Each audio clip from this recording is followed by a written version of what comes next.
در نویه سنترال یا مرکزی شهر سانت پتربورگ روسیه خویشاوندان از بینشون شدن یک جوانزن 30 ساله تاجیکستان در تشویش افتاده شبانه به خانه او در کوچه دوم سویتسکی اومدند و متاسفانه جسد او را با آثار لتوکوب پیدا کردند. برای کشتار این جوانزن یک مرد 37 ساله نیز زاده تاجیکستان تحت جستجو قرار دارد.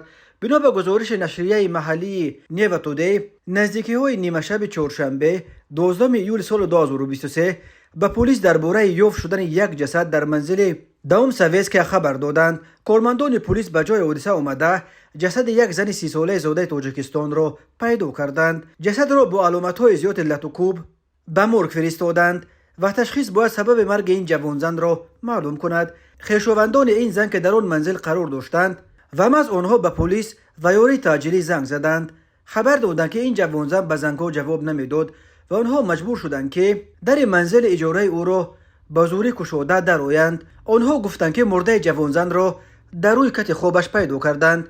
در رابطه با این حادثه بر اساس ماده 105 کودکس جنایتی روسیه با اتهام کشتار پرونده جنایتی گشوده یک همشهر این جوانزن را که 37 سال دارد با گمان دست داشتن در لتوکوب و کشتن او تحت جستجو قرار دادند.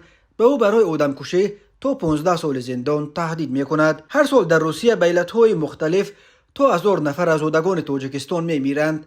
فلاکت‌ها در جای کار و جای زیست و صدمه‌ها و بیماری‌ها از علت‌های اساسی مرگ و میر مهاجران تاجیک در روسیه به شمار می‌رود.